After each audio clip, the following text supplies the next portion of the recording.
Hello, and welcome to the very first episode of Modcast, where actors and modders from your favorite mods just kind of shoot the shit for a little while, talk about mods, and more mods. Also a little bit about gaming, and probably some other general stuff. My name is Christian Goff, and I am joined with someone who I am a personal fan of, Anna Castiglione. How you doing today? I'm doing great, Chris. How about you? I'm doing just fine. And today, our special guest is none other than the creator of Interesting NPCs, Chris Takahashi. How are you doing today? I'm doing all right. Well, that's good to know. Yeah, I'm in my underpants, by the way. I hope that's okay. Dude, I am completely nude. Whoa.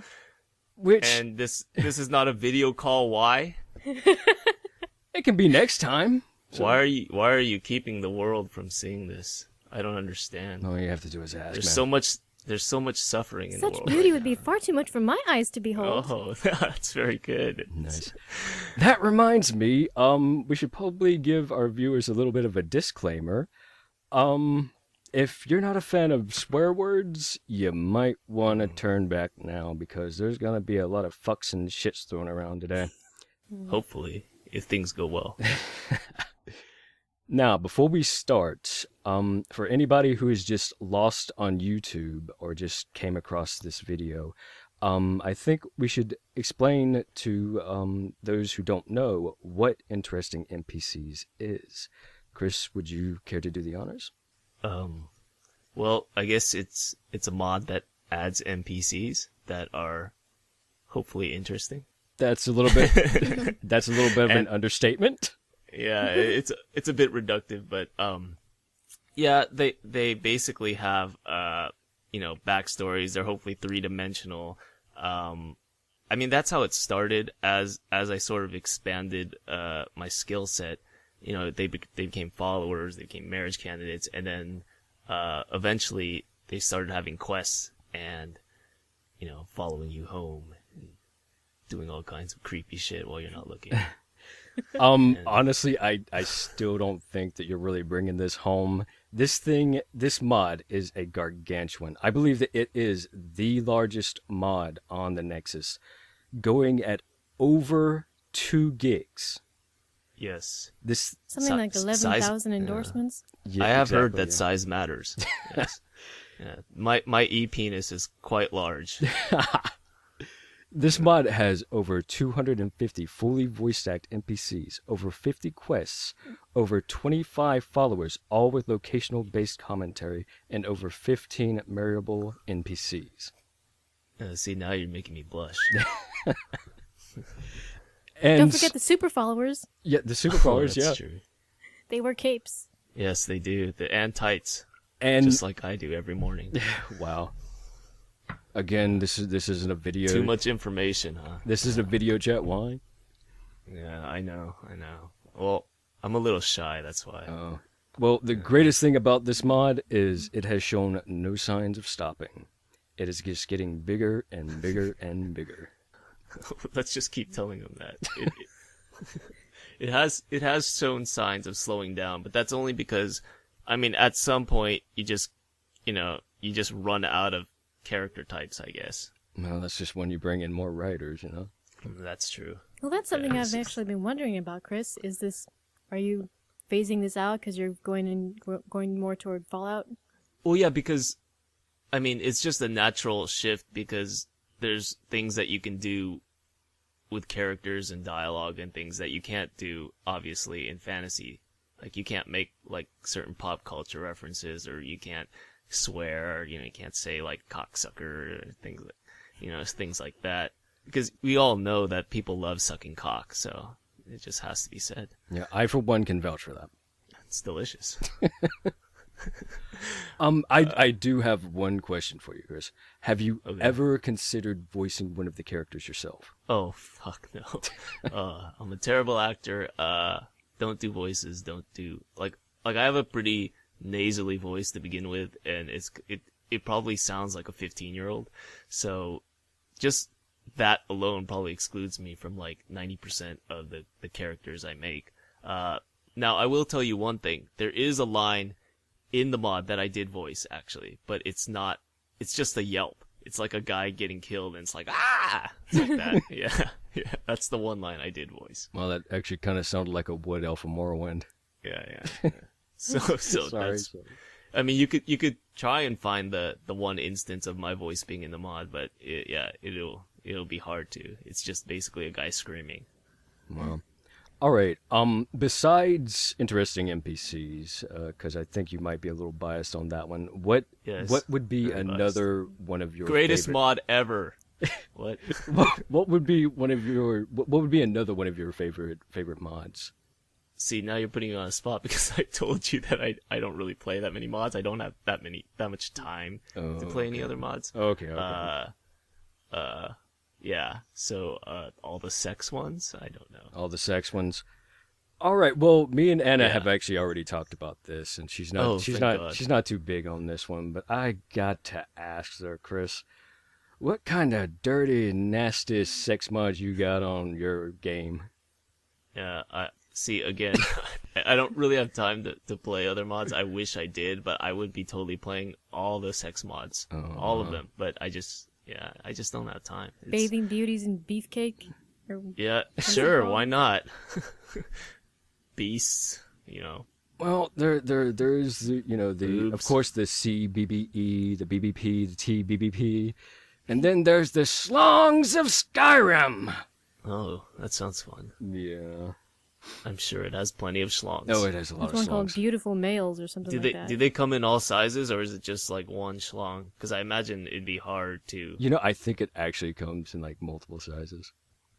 But how do they choose who has the big schlong, and who has the small schlong? I don't know. I think it might be race based or something. I really don't know. Serious? So are the red guards like humongous? I think like the Nords and the Orcs are like they're just like they just got like those foot long hot dogs. See, I think that would kind of be a little bit dangerous as far as just going into that territory. You probably want to make, as a modder, it's my recommendation that you make them all the same size. That you're all for equality. Well, I know that there are ones that do that, but Schlong equality. yeah, That's sure. what we're for. But We're very progressive. seriously though, how realistic is that? How weird is what? No, how realistic is it? Oh, to have all schlongs the same size? Yeah. Very unrealistic, but at the same time, I don't know who are you gonna choose? I mean, it's kind of like do you give the guy that all the fangirls love the tiny penis? Well, you don't want it to clip through the armor, right? That's true. That's true. That is very Very true. smart. Anna, always thinking about the real issues, Yeah, the most important things. kind of reminds me of a cadence. Don't let you dingle, dangle, dangle in the dirt. Actually, maybe we do want it to clip through the armor. Huh? Ever thought about that? Yeah. Look how strong mine is. Goes right through the steel. Something you have to think about. It'd be very, very useful. Like, you don't want to, because, people in medieval times, they're wearing that clunky armor. They're wearing the, chest plates, the dick plates or whatever. And, it's a lot more convenient every time you get an erection. It's Cod just like, piece. yeah, cod piece. There you go. It just bursts right through. It's like, I'm ready. Well- You don't even need to take off our clothes. Well, you also have to think about that in real life. I mean, you get a random erection and the thing just tears through your jeans, and it would just be a hassle, No, that's true. You'd have to buy a new pair of pants every time you saw a pretty girl. Exactly. Okay, we talked about we didn't really talk about your favorite mods, but Well, I guess I could talk about like why I don't have time for modding. I don't know if you want to cut that whole section out. It's kind of an insult to other modders, but basically because the mod's so big, I didn't really have time to really play Skyrim. Mm-hmm. So it's not like I don't want to play other mods. It's just you have to kind of manage your time to the second. Like if you want to read something, you read it on the toilet seat. If you want to if you want to watch a sports game or watch porn, you do it on the toilet seat. Yeah, I got you. yeah, I got you. well, you only watch the second half is my trick, and you masturbate during the commercial breaks. Oh, okay. so basically, you kind of manage your time, and So you were a true multitasker. exactly, yeah, Wow. pretty much. Well, it's time efficiency is important. You gotta figure out like how you're gonna still enjoy life and do the things you want to do, but also make those like 6-7 hours of free time, and like put 4 or 5 of it into modding, basically. Right. I don't know if it's the same for you, Anna. Is it like you have to kind of juggle everything because your mod is pretty in depth too. Yeah, that's kind of it. I don't have much time for playing other mods either, because I mean my mod obviously isn't nearly as big as yours, but I have quite a lot of writing and banter, and plus coordinating with Shrike, who does a lot of my fancy scripting, and then testing all that out. I don't see how you do it, because all those quests, all those dialogue, all those, what is it? Well, a million lines of dialogue. Well, it's basically, it's like an addict thing, because I'm generally a lazy person. That's hard to believe. Like, yeah, but no, when you're like, but what I do have is kind of an addictive personality. So when I'm doing something, like I can't stop doing it, and it is just like crack, because it has the same symptoms. Like you don't eat when you're like really into modding. You lose that appetite, and that's kind of like a symptom of like people who take a lot of methamphetamines and speed and stuff like that. Yeah, and if you don't mod for a while, you start getting the shakes. Yeah, pretty much. You Yeah, stay that up all too. night. Yeah. I actually never pulled an all-nighter in my life until I started modding. Yeah. Now I do it frequently. Yeah, because it's just going through your Just- system like Just, that. I have to yeah. finish this. I have to finish this. Yeah, exactly. Like it's I not. can't leave it it's- like that. Yeah, until it's done, you can't rest. Yeah. Yeah, that's pretty much how it is. Now, I do have to ask the both of you this. What inspired you to get into modding? Besides the ladies, Yeah, Chris, you besides the wanna go ladies. first? besides all the groupies, I don't know. It's just like I think it's just fun to tell stories and write characters and things like that. I mean, originally I didn't want to just do characters. It was more of a limitation of what I could do Right. in terms of modding and scripting. So I guess I just like telling stories, and that making the characters is a natural extension of that. If you don't have good characters, you don't have good stories. True. So you kind of inspired yourself to do it. Yeah, I do a lot of things by myself. Mostly loving myself. What I do. All right, don't worry, brother. You're not alone on that one. All right, Chris. Anna, same question. I had no modding experience at all whatsoever until I found Skyrim on PC. And then I saw these companion mods. I saw Vilya and Oddvar, and at the time I was just kind of reading tutorials and watching videos and just figuring out how to use the creation kit. And then I thought, wondering what kind of niche I could get into. And I just started making Anduniel a companion, because like Chris said, I like telling stories as well. I like making quests. When I'm not getting frustrated by the Papyrus script, I like making characters. I'm a pretty good writer, I've been told. So You both are outstanding writers. I think you two understand character development, characterization, plot, all that. You guys apparently have a lot of experience in it, and you guys just baffle me sometimes.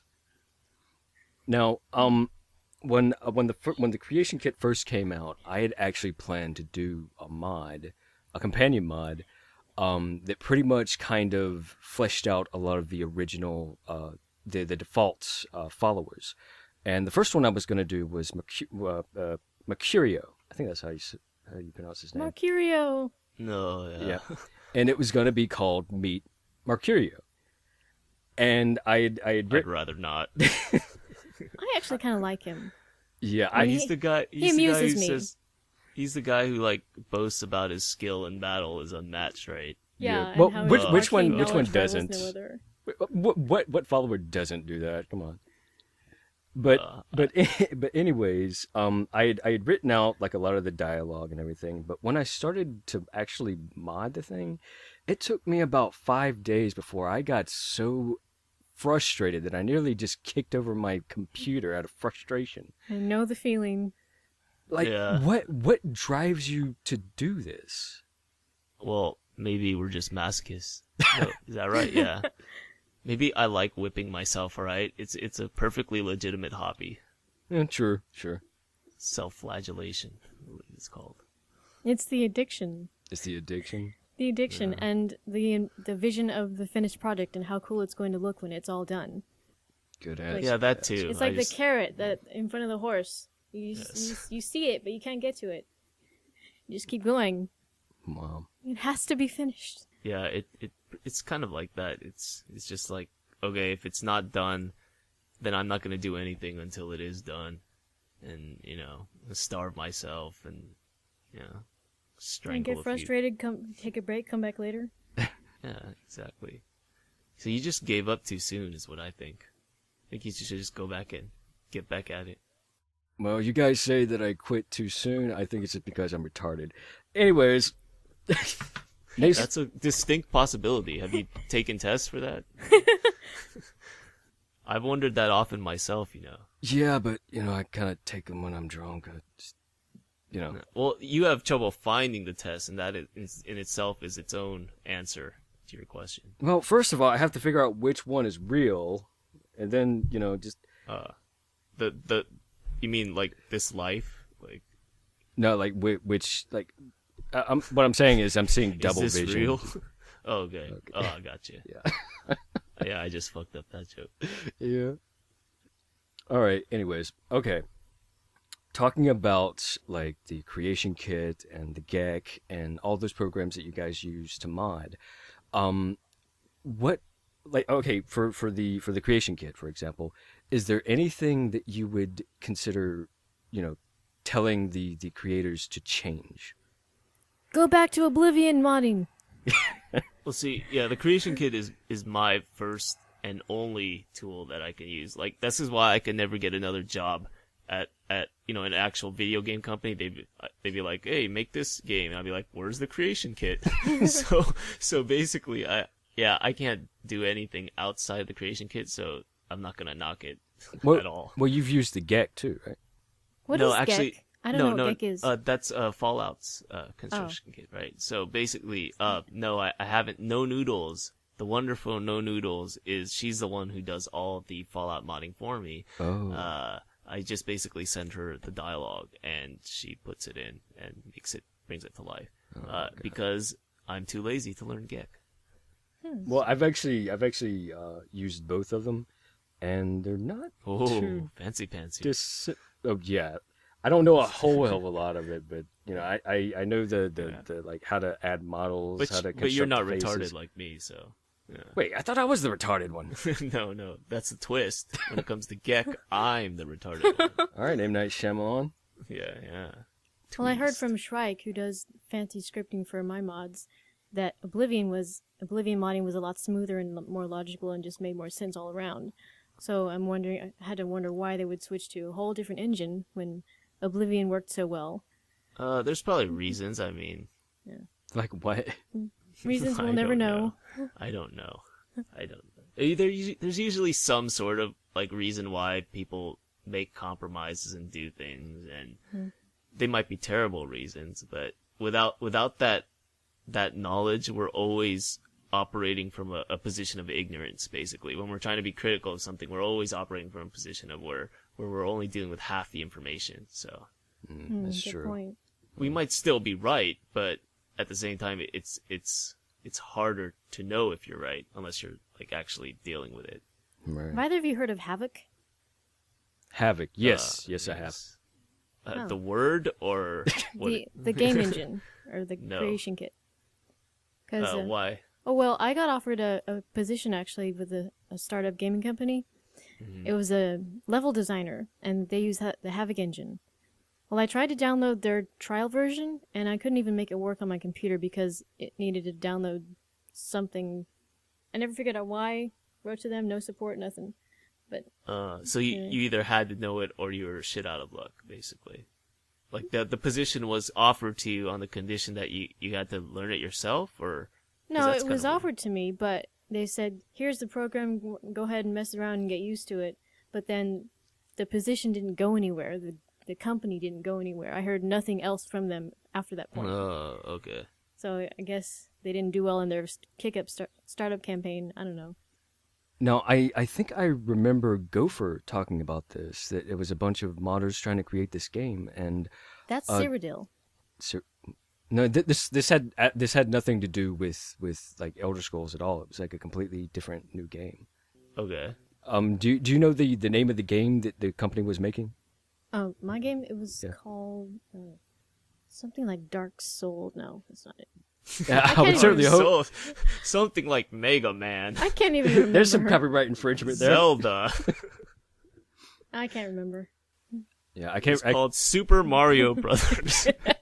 It was a terrible idea. It was about a bunch of Italian plumbers, and it's like, oh god, it's gonna doomed to fail. I jumped that ship real quick. It was this fantasy game. That's all I remember. Yeah, like I think the first thing you should have asked is, okay, like you should have somebody train me. Like if you want this to be like, you can't just throw a piece of software at somebody and say, hey, do this. Well, that's You why I know? learned the creation kit. Yeah, that's another point in favor of the But creation the problem was that I couldn't even get it to install because Oh, okay. it needed something.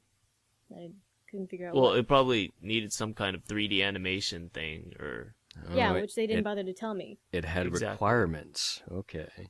well, if they gave you a tutorial, like the creation kit has a tutorial online that you can utilize. Like there should be some kind of point of entry where they're not just like throwing a bunch of like Legos in your face and it's telling you to build like the Sistine Chapel, or it has to be some kind of direction or teaching tool. Yeah, actually, as a matter of fact, there's even some official videos on YouTube about the creation kit. Yeah, and that's what I when people ask me, I usually point them to the Bendu Olo tutorial. That Oh, yeah, I is did a that really one. yeah, it's a really good tutorial. It covers dialogue quests, like basic questing and building actors and all kinds of like things for you, a foundation for you to work from. The ones by Doug Hamill are really good too. They're basic and they're language friendly, newbie friendly. Yeah, because I don't know about you, but I have no programming experience myself. I have Do you- very little programming experience, but nothing like modding before. Yeah, so you don't really have to know, like, scripting or papyrus or anything like that to even start. Like, because I believe the first like year or so, I didn't even know any of that, and I could still make like just dialogue and people, and then it wasn't until later until like I started learning the scripting portion. Well, honestly, I still think that you guys could get a job in a gaming company just because you guys are such good writers. I mean, Yeah, but You'd think, right, but that's not all they look for. well, Yeah, they're they definitely actually- looking for writers. That's what. well, they want people who wear pants, Christian, and that's just not gonna happen. True. Yeah. I actually recently looked on Bethesda and also Ubisoft, and the only positions I saw were sales. Yeah, I'm sure it's a highly competitive industry that it's really tough to break into. I think, because you need it helps if you have other skills beyond like just writing or whatever. You should have some experience programming or working with their engine, or experience in an office probably even helps. Where Bug I mean, I've testing. worked in an office before, but yeah, like I said, the whole pants thing. I don't think I could. Like, if it was offered to you and you're like, they threw money at you, I'd be like, oh, of course I'd want it. I'd be a fool to say no, but it's not something like I'm really interested in pursuing. Like, I kind of like just modding and having complete creative control and being able to work in my underpants, like literally work in my underpants. Like, I'm not joking. So it's there. There's obviously, like, if someone threw money at you and offered you something with no effort on your part, then you'd be a fool not to take it. But at the same time, I'm so lazy. I'm not even I don't even think about that kind of stuff. It's like saying, why aren't you playing in the NFL? Or like, first of all, I'm weak and spinally, but there's also the fact that, like, it's not even a dream I have. So, yeah. Yeah, I remember there was one time I actually went to a interview without pants, and wouldn't you know it, I didn't get that fucking job. Oh, wow. Well, that's Really? surprising. Yeah. It's probably because you weren't wearing a tie. Okay. How about we get back on the subject of interesting NPCs? Sure. Do you have questions? You guys have questions? Actually, I have a question for Anna. Yes. Who was your favorite character to voice? Of NPCs? Mm-hmm. Probably Amelie, top down. Why is that? Because she is the Skyrim hippie, and she's just totally fun to voice. She loves nature and rainbows, and I'm totally convinced that she shrooms. She's tried every mushroom in Skyrim and gotten high off it. Well, That she wouldn't should surprise me. she should go to Solstheim. She definitely Yeah, I've does. started trying to draw this picture of her, Actually, I with think with her little bag of mushrooms on her hip. Amelie has a lot of fans, though. She is pretty. I think most of your characters have a lot of fans. And considering how many that you have voiced, yeah, kind of a statistical thing there. Well, yeah, I think that's probably because Amelie has most lines, right, out of all the characters you voiced, Yeah. right, Anna? Yeah. So she has the most. I mean, lines don't equal depth. Like you can only have like 100 lines and have a really deep character, but it does help to have more than less, I guess I should say. I mean, you're naturally gonna have more depth with 50 lines than you are with one, and if you have 1,000 lines, you know, it's gonna help a little bit more as far as developing the character. Yeah, definitely. I'm actually a big fan of Isabel. Yes, Isabel's another yes. of my favorites. Yeah. I I'm absolutely also love hopeless it. romantic like her. Yeah. I just absolutely love the accent that you did for it. That is just Oh, thank you. it's just absolutely adorable. Oh, you're like my Irish accent. Yep. Get a room, you two. Wow. All right. Hey, Amelie wouldn't. Yeah, Amelie would it. Amelie prefers She's gay. women. Yeah, she prefers the female. Oh, I actually had a fan email me about that, specifically commenting that she appreciates that Amelie is gay. Yeah, I was like, that's really sweet. Well, because bisexuality is. I mean, I talked about this with Alice, but bisexuality is kind of like a gameplay thing. It's not really I mean, as far as characters go, it's kind of lazy in a respect, but I understand the choice. Like, it's something that I do myself because a lot of times the sexual identity doesn't really matter, and in that case, you want to put gameplay over story. Yeah. Like with someone like Gore, it's not really important that he's gay or straight, so just make him bisexual. With Amelie, it's important that I mean, she's a priestess of Dibella. She likes the female form. It like, you know, penises and scrotums are pretty like ugly pieces of anatomy, so I can't imagine her. They're pretty nasty. Yeah. So I can't imagine her like liking another man, just from a physical standpoint, and just from a emotional standpoint too. She's soft. She like all the features that we sort of associate with femininity. Is that a word? Femininity. Sure. With being feminine. All the features that, you know, we associate with being feminine are things that Amelie prefers. So, yeah, it's pretty much important for her character that she's a lesbian. So that's why she is, and that kind of pisses like some of the straight men off. But I mean, Yeah, I it's just saw the that. way They it can I is. saw play as that women. posting thread on her. Yeah. So, but you could always cheat. You could always, you know, do a temporary sex change. That's what I recommend with Zora, who's straight, to do a temporary sex change, marry, then go back to your other gender, and all the dialogue is conditioned for sex, for your gender anyway. So, you can get away with that by doing a temporary sex change. Actually, as a matter of fact, I do remember seeing a mod, which actually made all of the straight and gay characters all bisexual. And Oh yeah. honestly, I don't know, I don't like that. I mean, that's what I really liked about Fallout New Vegas, was that all of the followers and characters that you met, they all had their own sexuality. They had their own personality. Like, for example, Cass was bisexual. Arcade was gay. Boone was straight. Veronica was gay. lesbian. Yeah. Yeah, I mean, but it wasn't who they were, but it gave them more character, it gave them more depth. Right. And I really like that, and I really like how you did did it the same way. Actually, as a matter of fact, your entire mod reminds me a lot of New Vegas.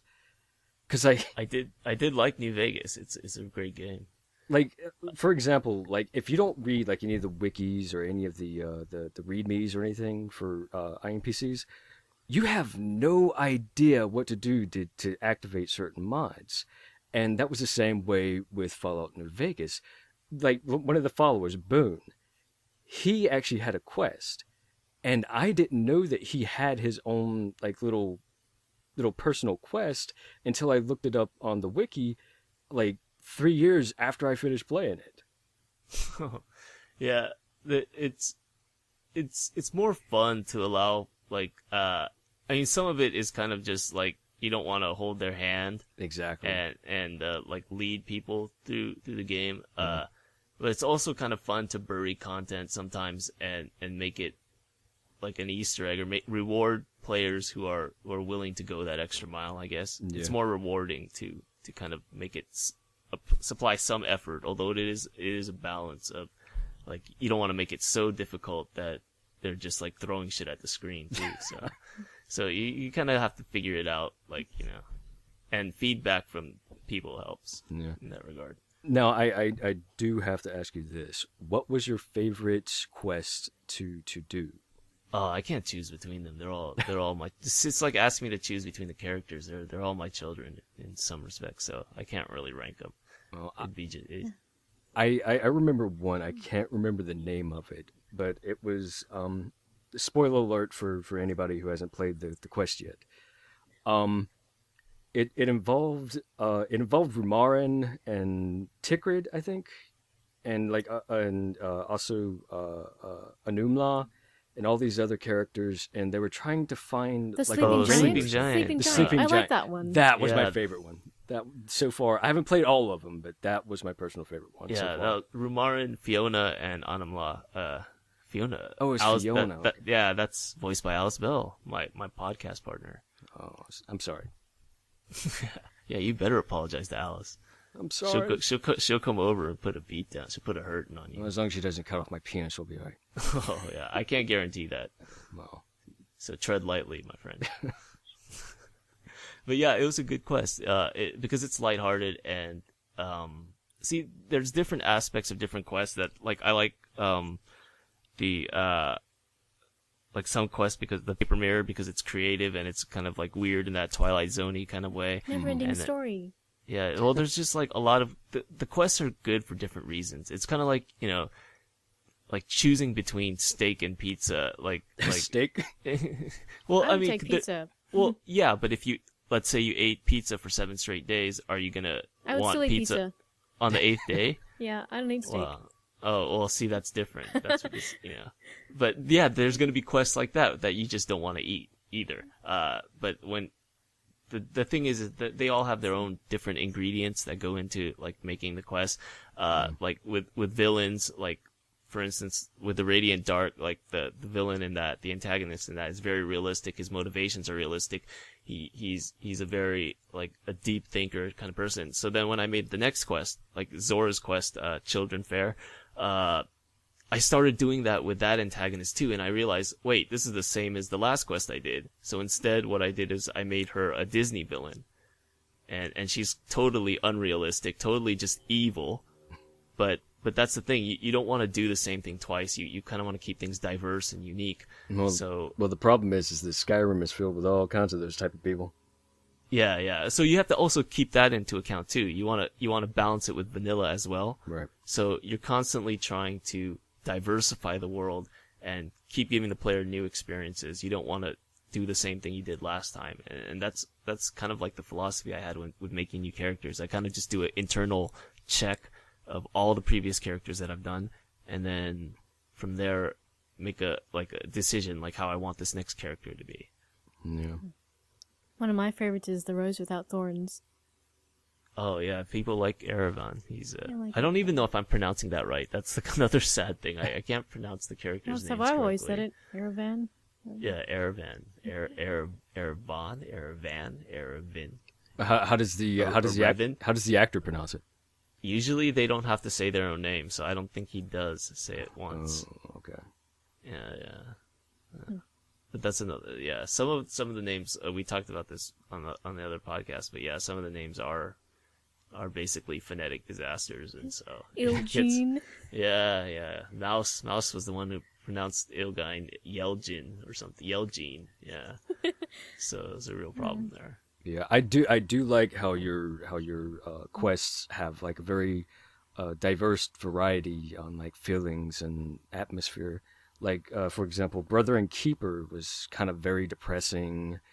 Like Yeah. especially if you got the bad ending. Like it, Oh yeah. Oh, I didn't get to finish that one. it just if you pick the wrong thing, bad things happen.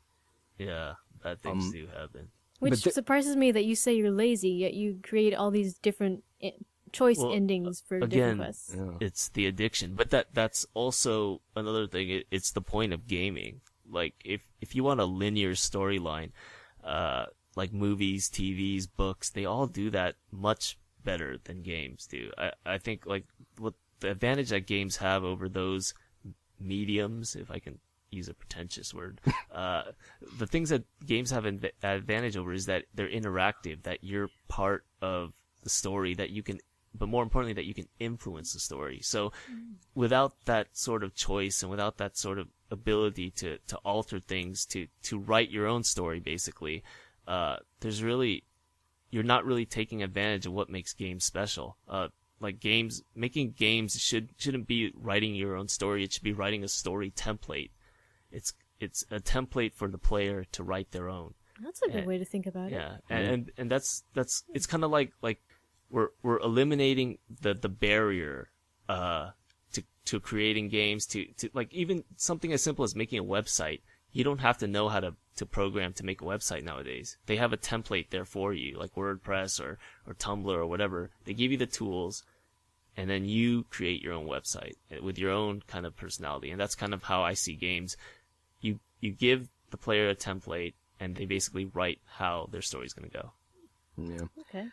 Well, I've always seen like I grew up with like playing the NES and all that, and I've seen video games evolve. And as people begin to realize more and more that video games aren't just for kids, that people are really looking at video games as interactive stories, as interactive movies. And you're right, like the best part about the game is being able to change the story and kind of make it your own.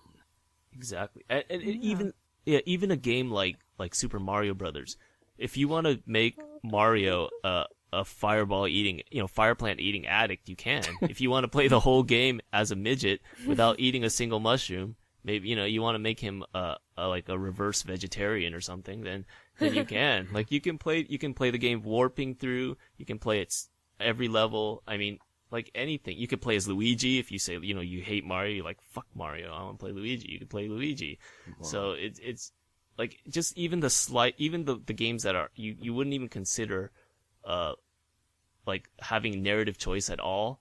They still have ways that you can impact the story. So it's just that's what kind of like makes games special.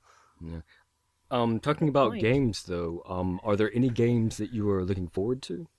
Actually, I guess Dragon Age. I don't know. People are shitting on it because Dragon Age 2 was so awful, but I think that's every reason for them to have a bounce back. I guess. You're into I don't Dragon know. Age, Chris?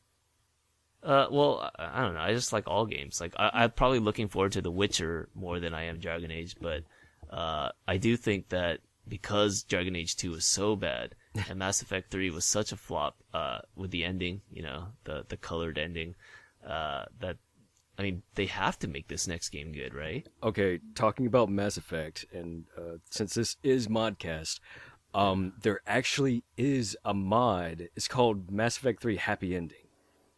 Oh, And, yeah, what does it do? basically what it does is it just completely changes like the ending and turns it into just this one happy ending where where Shepard's alive at the end, everybody is like happy, everybody like all the different species and aliens and stuff, they're happy, they're having parties and all this, the Reapers are all dead and all this. And it really made the game just.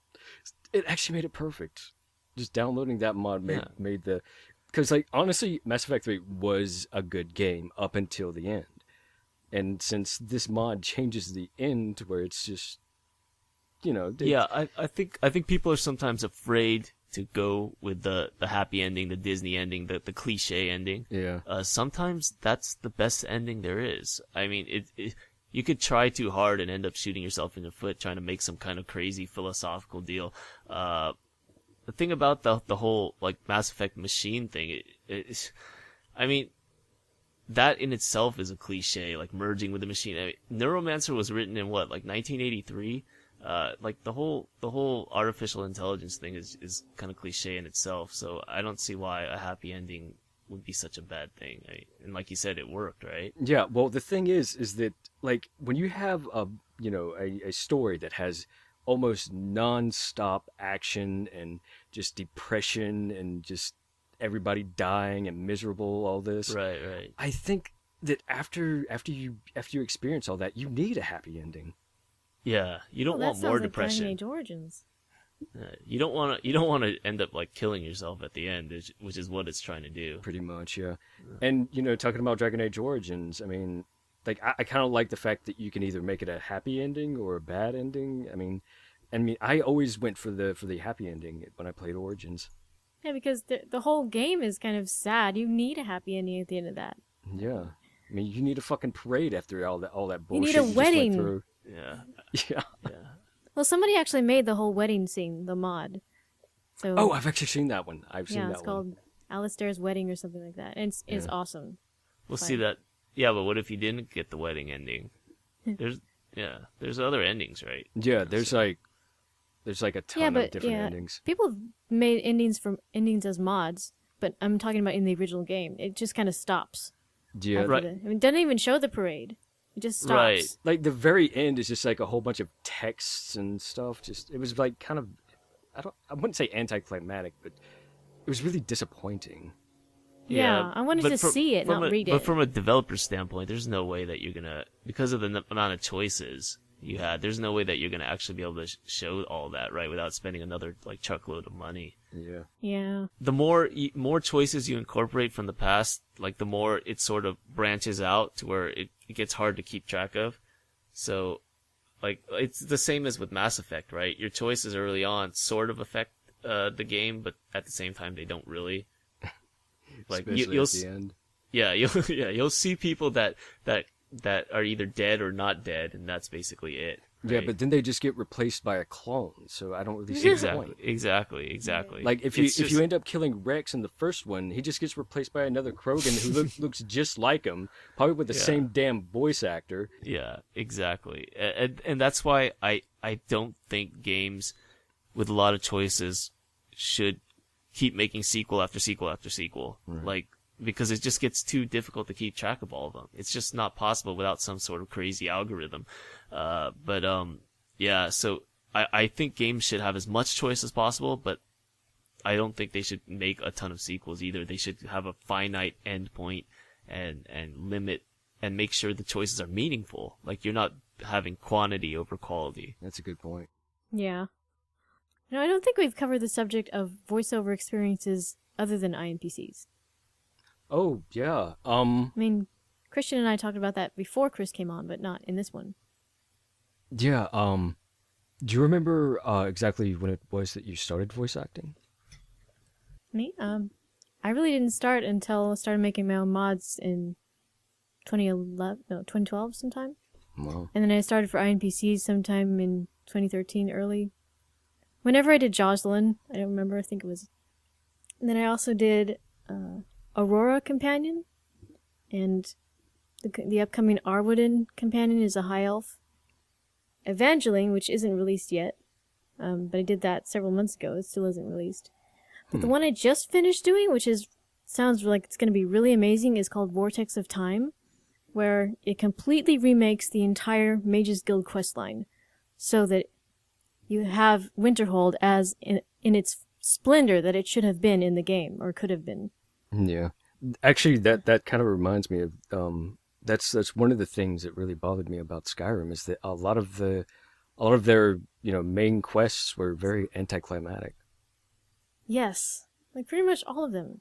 Well, so yeah, I'm really looking forward to that mod. Actually, I might even voice for it too. Yeah, I voiced Feralda.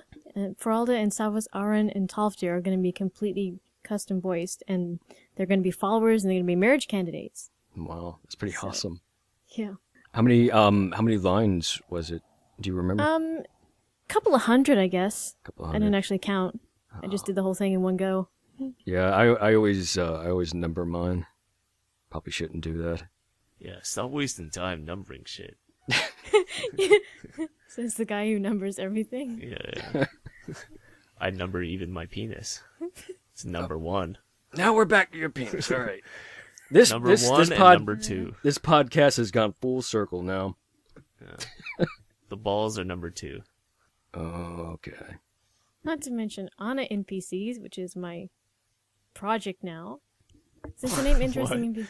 Oh, yeah. Sorry. I'm like, Back to the subject. Yeah, I was like, what? And speaking of which, since yesterday, I have a part in now. Yes, you do. You play, Ooh, I'll be looking you play forward the to Pirate Reverend. Yeah.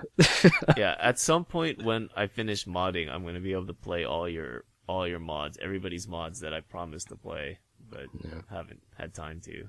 I've actually wanted to play Anna NPCs for a while, but I haven't had the time to really play anything recently. Exactly. But once when I get back to playing Skyrim, I'm definitely gonna download Anna NPCs and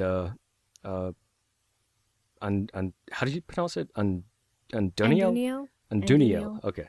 Yeah. There's so many follower companions that I want to try, and that you should try and get those modders on.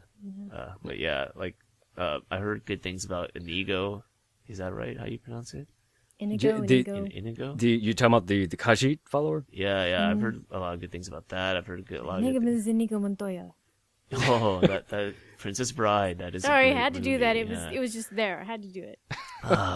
And what else?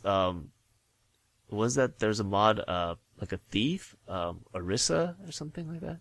Yeah, Arissa, and then there's also Sophia, the comedy one. There's just so many of them. Oh, actually, that one I really want to try because that's voiced Christine by Slagman. Yes, She did a good We job on love that from the Christine, videos I yeah. saw. Oh, we yeah. love Christine. She voices Misha and also Ange, the Bard, the Wandering Bard, Oh, I like her. in Interesting NPCs. So She- that's. She plays an amazing drunk.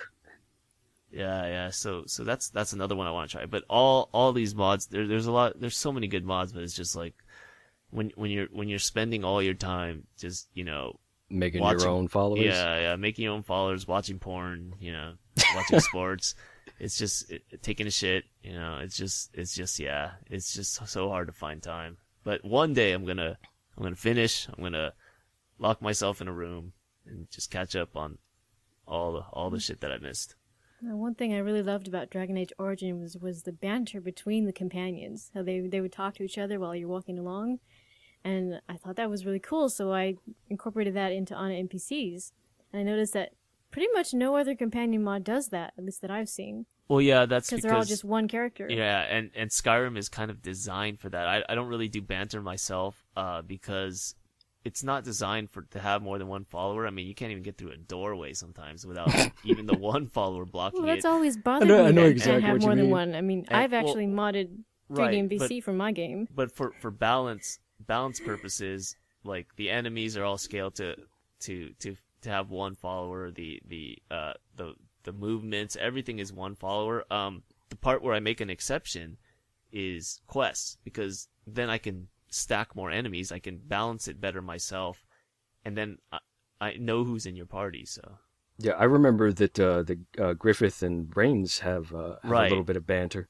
yeah, they actually have like 3 or 4 or 5 different sets of banter, like on your way to the ship, and that's a part where, and that's mostly where I put the banter, is when I know who's following you. I know the combination. I know that I can alter the amount of enemies and balance everything.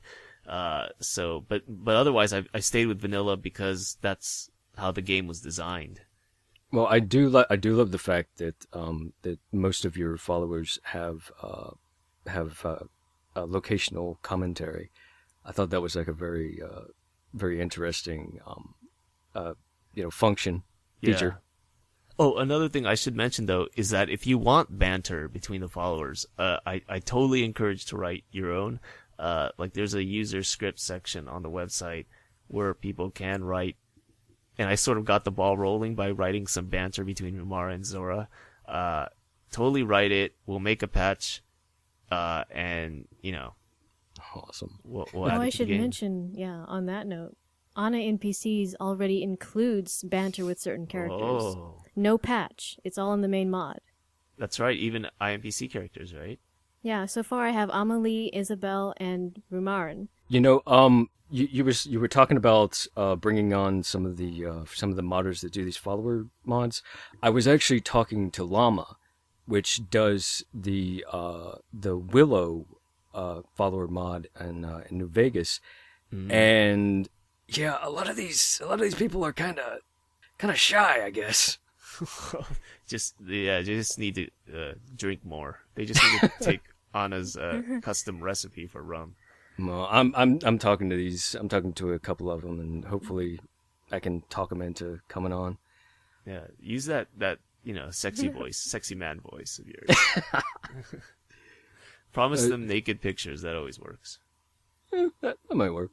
Yeah. If they're into that sort of thing. Like Viridian says, the pictures will be of Gabe Newell, but you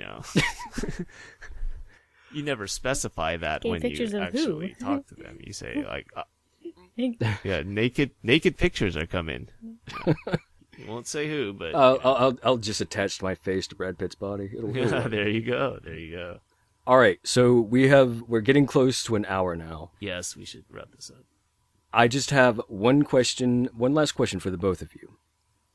What are your future plans for your mods and modding in general? Sex scenes. 2 words. Sex scenes. All right. And you, Anna? I had actually planned to stop modding after releasing on NPCs, but then there was an influx of fan posts and they begged me not to stop. Seriously though, I want to stop. I want to get back to my life. Music and writing. After I'm done modding, I'm going to get back to my novel. That's what I'm going to do. But I plan to finish each of their unique romance paths, similar to what we have in Dragon Age Origins. And I've just recently added several of their unique wedding scenes, a few quests. That's all I have in mind right now. Yeah, it never ends. It's never over, Anna. It's that addiction. It always calls to you. We're still talking about crack, right? All right. Well, that's all the time we have for this episode. I would like to thank Chris for being our first special guest. I would like to thank Anna for helping me out with this first episode. It was fun. And I would like to thank our listeners for watching the video and staying the whole way through. Well, this has been Modcast. Thank you so much for watching. See you around. Later. Right. This is Viridian, and you're watching the 3D NPC Podcast Network. You may recognize my voice from my previous work, How to Subscribe to a Podcast. It's real easy. You just press a button. If you like the podcast, then congratulations, you have an excellent taste. Press the subscribe button to confirm. I hope you enjoyed the podcast. If you didn't, it's likely you just need to turn the volume higher.